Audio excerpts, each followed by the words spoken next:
at the core of this is kind of a notion of ideas that I don't know if there's a lot of people including you, eloquently about this topic, but Richard Dawkins talks about the notion of memes and this notion of ideas, multiplying, selecting in the minds of humans. Do you ever think about ideas from that perspective? Ideas as organisms themselves that are breeding in the minds of humans?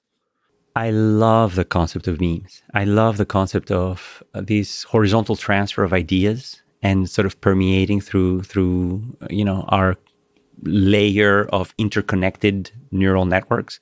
So you can think of sort of the cognitive space that has now connected all of humanity, where we are now one giant information and idea sharing network, well beyond what was thought to be ever capable when the concept of a meme was created by Richard Dawkins.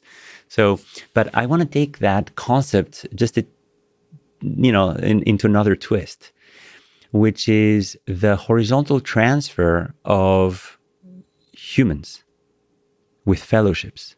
Mm-hmm.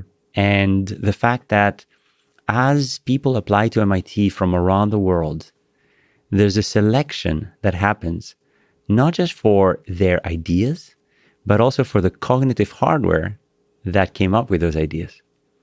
So we don't just ship ideas around anymore. They don't evolve in a vacuum. The ideas themselves influence the distribution of cognitive systems, i.e. humans and brains, around the planet. Yeah, we ship them to different locations based on their properties. That's exactly right.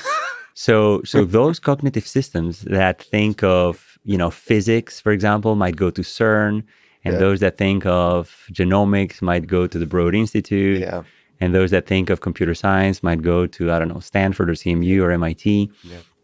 And you basically have this co-evolution now of memes and ideas and the cognitive conversational systems that love these ideas and feed on these ideas and understand these ideas and appreciate these ideas now coming together. So you basically have students coming to Boston to study because that's the place where these type of cognitive systems thrive. And they're selected based on their cognitive output and their idea output. But once they get into that place, the boiling and interbreeding of these memes becomes so much more frequent. Yes.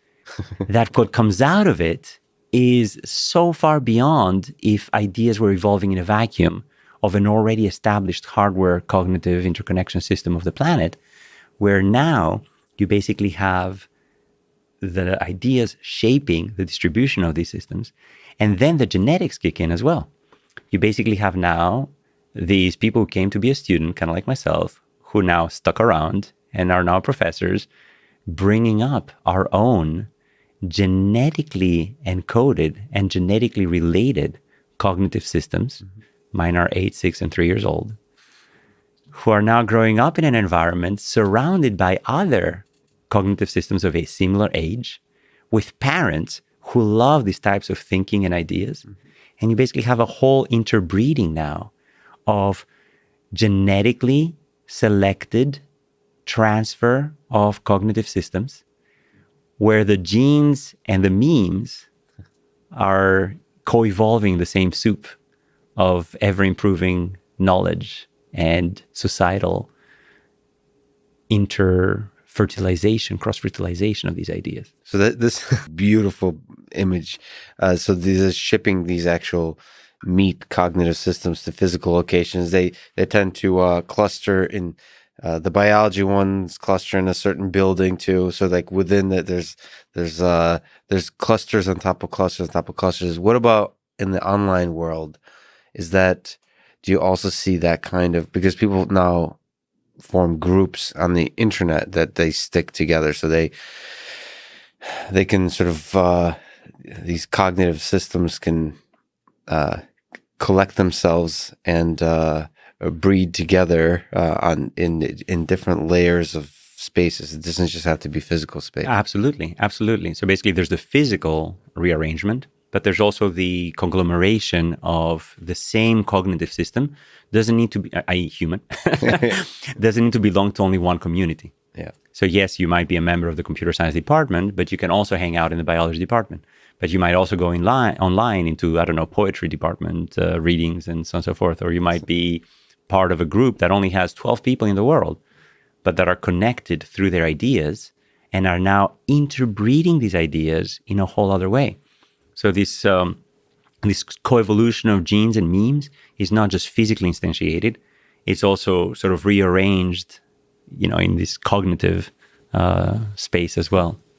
And sometimes these cognitive systems hold conferences, and they all gather around, and there's like one of them is like talking, and they're all like listening, and then they discuss, and then they have free lunch and so on. No, but then that's where you find students where, when I go to a conference, I go through the posters where I'm on a mission. Basically, my mission is to read and understand what every poster is about. And for a few of them, I'll dive deeply and understand everything. But I make it a point to just go poster after poster in order to read all of them. And I find some gems and students that I speak to that sometimes eventually join my lab. Mm-hmm. And then sort of you're sort of creating this permeation of, the transfer of ideas, of ways of thinking, and very often of moral values, of social structures, of just more imperceptible properties of these cognitive systems that simply just cling together. Basically, I have the luxury at MIT of not just choosing smart people, but choosing smart people who I get along with, mm-hmm.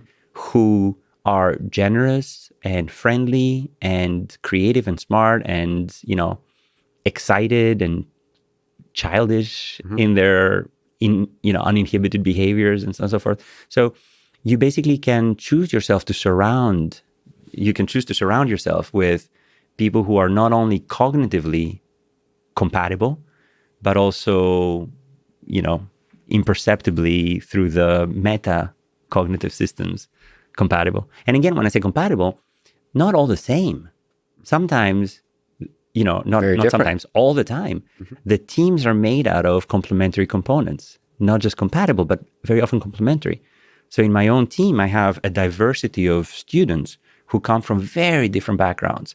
There's a whole spectrum of biology to computation, of course, but within biology, there's a lot of realms. Within computation, there's a lot of realms.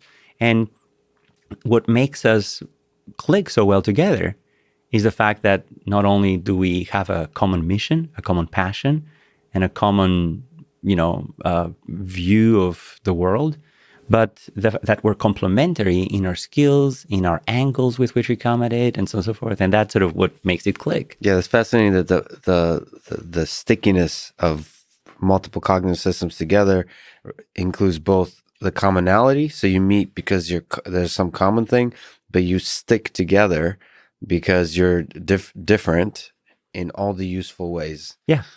And my wife and I mean, we adore each other like to pieces, but we're also extremely different in many ways. And that's beautiful.